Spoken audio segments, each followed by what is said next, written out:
Breaking news now, the country's largest voting machine groups have close ties to a government agency that disputes any irregularities in this year's election. On November 12th, the Cybersecurity and Infrastructure Security Agency, CIFA, part of the Department of Homeland Security, its Cyber Intelligence Unit, issued this statement. It said in part, quote, "The November 3rd election was the most secure in American history," end quote. Among the many things that the agency failed to disclose is that Dominion voting systems and several voting companies are members of their Election Infrastructure Sector Coordinating Council. That's a mouthful. It's an advisory council to CIFA and the DHS, one of two entities that wrote the CISA November 12th statement. Also sitting on that council, in addition to Dominion, is SmartMatic, another company that we have reported on and detailed on this broadcast with documented issues with their voting machine software, election systems and software, ESS, and Hart InterCivic, also on the council. Those companies alone make up 90% of the voting companies working on American elections. Extraordinary. But very helpful, apparently, to DHS. They didn't see a conflict of interest in that for some reason. But then again, why would they put out such a report when they can't support it in any way?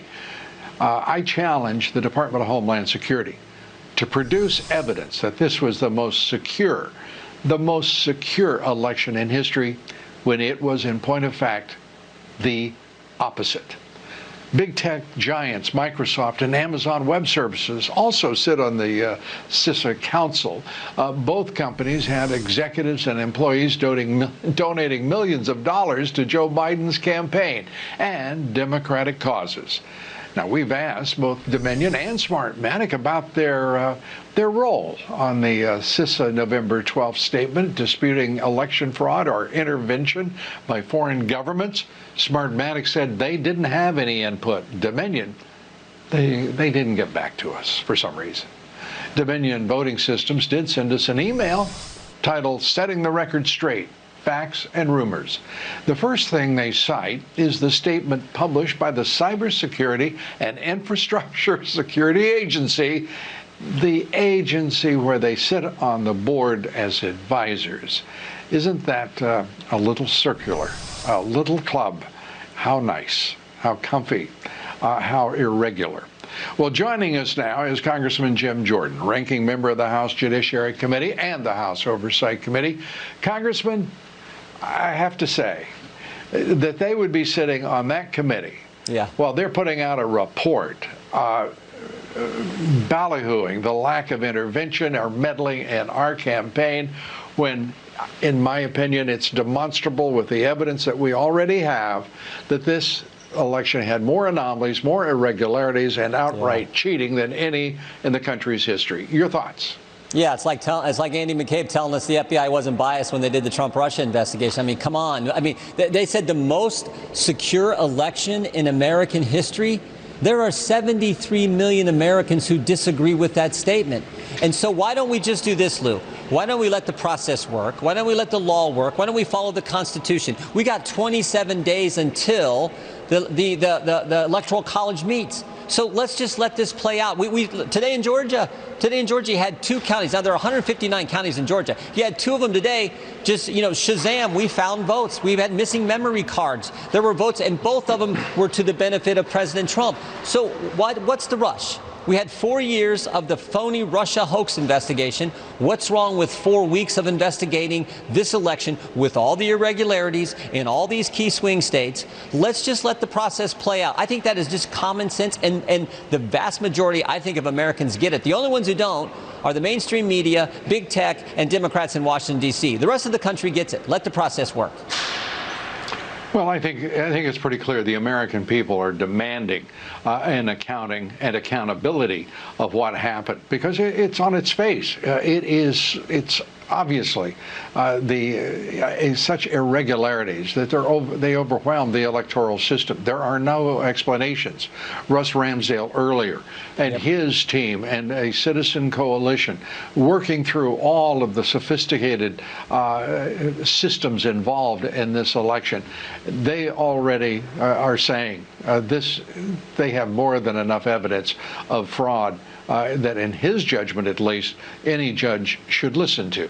Well, just go down the list. In Georgia today, 14 days after the election, you have 2 counties find memory cards, find votes that they didn't know that were there. In Pennsylvania, you had all these irregularities in Pennsylvania. You had some counties allow voters to cure their ballots, other counties didn't. You had some counties pre-canvass, do a pre-canvass, other counties didn't. You had some counties in Pennsylvania set up temporary satellite offices, other counties didn't. So you had all these irregularities in Pennsylvania. Signature check wasn't there for 2.6 million ballots and a host of other things. In Michigan, you had 6,000 ballots that initially went for President Biden or Vice President Biden that should have went for President Trump. So all these things going on. Again, I just keep coming back to why wouldn't we want to get to the bottom of this? And frankly, why don't the Democrats join us? Why doesn't Joe Biden join us in saying, you know what?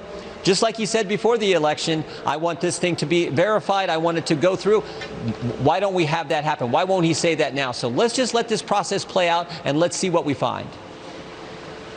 And we know one thing, that after the efforts to deny the presidency to Donald Trump, the radical Dems and the deep state combined as well to investigate him for 11 months while he was president, to also then launch the special counsel investigation, then to, as you said, launch an impeachment inquiry, so-called, all of it based on phony, made-up nonsense.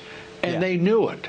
Our agencies knew it. And now we have Homeland Security saying it was the most secure election in history, with the FBI saying Black Lives Matter is just it's not a terrorist organization. Antifa, no problem there. Just don't believe your lying eyes.